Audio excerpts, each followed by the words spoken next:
muchas gracias por estar aquí en la conversación con C5N, con el Buenos Aires Herald.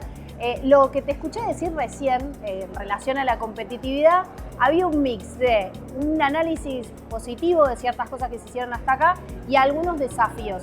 Me interesa primero empezar por el lado de qué es lo que vos pensás que se logró hasta el momento y después te pregunto cuáles son los desafíos que algunos dijiste, pero me interesa primero la parte de qué es lo que pensás y lo que ves de la situación actual. Creo que primero el gobierno recibió, hablando siempre se habla de la herencia, ¿no? Pero realmente el gobierno recibió una situación muy complicada cuando asumió.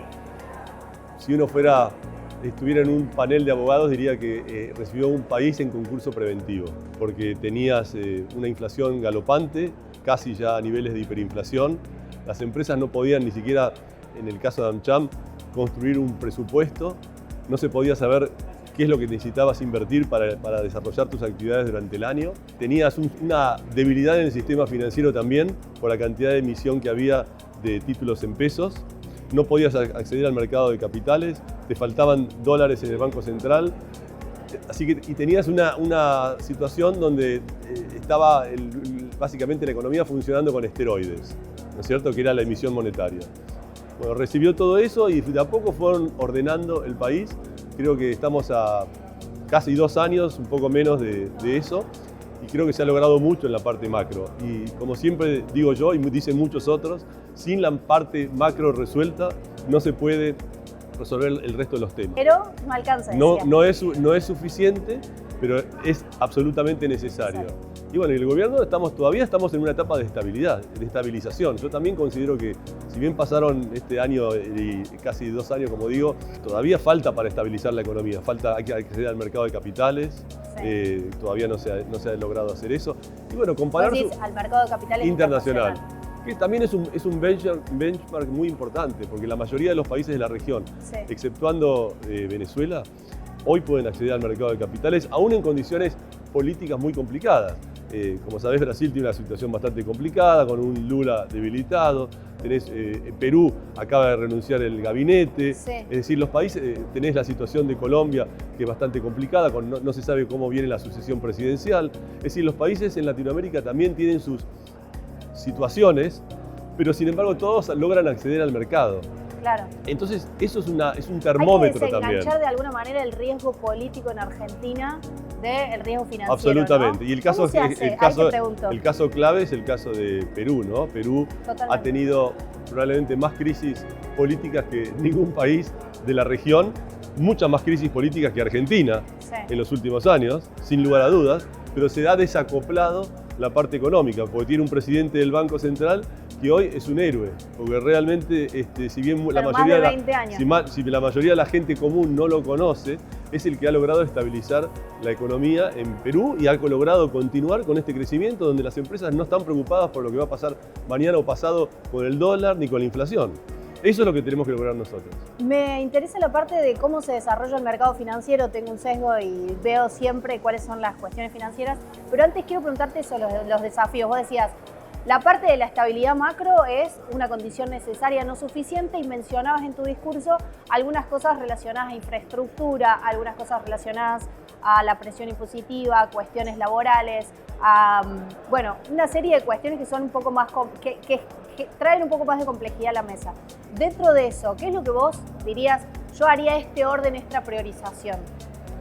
Bueno, primero creo que hay que considerar que el gobierno tiene que ganar las elecciones para tener mayorías, o al menos acercarse más a las mayorías que lo que tiene hasta ahora, ¿no? El Congreso está cerrado hoy.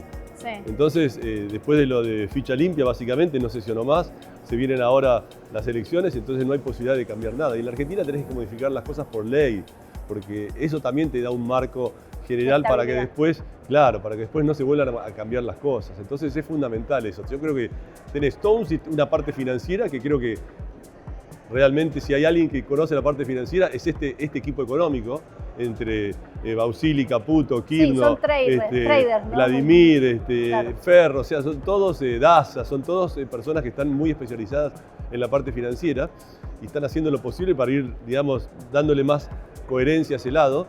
Y después tenés que trabajar mucho con el sector político, que ellos ahí no tienen tanta incidencia, para lograr modificar las leyes laborales, que como yo decía en el discurso, hay que realmente hacer una modificación. El mundo está cambiando por completo. Yo llegué la semana pasada de Estados Unidos. La conversación en todos lados es sobre AI. ¿Cómo va a impactar AI en el mundo laboral? ¿Qué modificación hay que hacer en los regímenes laborales? Acá no se habla de nada de todo esto. Entonces todavía estamos como muy atrasados como argentinos. No, estamos tratando de insertarnos en el mundo, pero venimos de muy atrás. Y ahí es fundamental la educación, ¿no? Lo que vos rescatabas también. No hay proyecto de desarrollo posible si no hay una apuesta específica a la educación. Y nosotros hablamos, por ejemplo, de todo el sector de servicios, siempre se habla del talento argentino, pero si no, porque estamos de alguna forma usando el flujo de lo que se educó antes. Claro.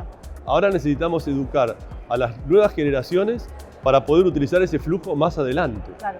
Entonces hay que prepararlas, ¿no? Y como vos decías antes, digamos, el inglés es fundamental para conseguir trabajo, toda la parte tecnológica.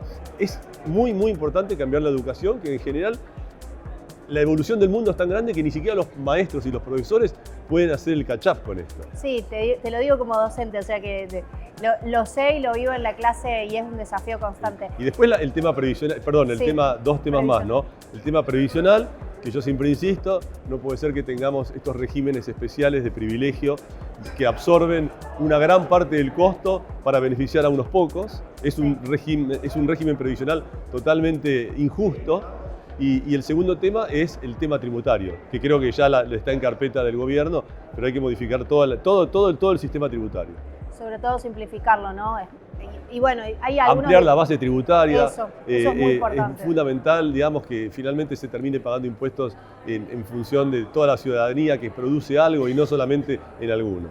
Bueno, eso es interesante porque estamos justo en un contexto en el que el presidente anunció un proyecto que genera ciertas dudas respecto de lo que podría llegar a ser como mínimo una tensión con las normas internacionales de lavado. Habrá que ver cómo sale, Exactamente. Yo no lo conozco. Te pregunto una más y con esto sí cierro porque te agradezco mucho tu tiempo. ¿Qué pensás sobre el mercado? ¿Cómo hacemos para hacer crecer el mercado financiero argentino? ¿Cómo hacemos para que los argentinos invirtamos nuestro ahorro en nuestro país para hacerlo crecer? Primero, bajando la inflación, es fundamental. Segundo, logrando que Argentina acceda al mercado internacional. Porque los mercados están todos conectados. Vos no podés tener un mercado de capitales solamente local sin tener un mercado internacional. Entonces tenés que tener acceso al mercado internacional, porque eso le da estabilidad a Argentina en el largo plazo. Vos tenés que lograr refinanciar los flujos, las necesidades de los próximos 3, 4 años hacia adelante, continuamente. Porque eso le da estabilidad al país. Va a hacer que además empiecen a aumentar las reservas en el Banco Central también. Es un trabajo muy de a poco, porque pensá que Argentina viene sufriendo, y los argentinos vienen sufriendo los problemas de la inflación en sus ahorros. Claro. Vienen sufriendo los problemas vienen sufriendo todavía los recuerdos de la crisis del 2001. Entonces tenés que fortalecer el sistema financiero, que hoy está bien, digamos, pero tenés que darle... No puedes hacerlo de un día para otro, es una cuestión de que la gente empiece a confiar de vuelta.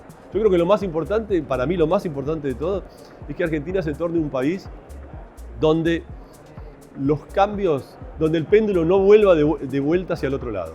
Es justo Diamant, cerraste con Marcelo Diamant y el texto basal, que si no lo leyeron se los recomiendo, El péndulo, es una de las teorías de las discusiones económicas viejas, discusiones de Argentina. Muchas gracias por pasar por acá. Muchísimas gracias por la invitación. Muchas gracias por la asociación con AmCham. Tenemos un ciclo de conversaciones entre el Herald y el Buenos Aires Herald y AmCham, que la pueden ver en nuestros canales de YouTube sobre competitividad. Así que bueno, estamos comprometidos en esa discusión. Bueno, muchísimas gracias. Muchas gracias por pasar por acá.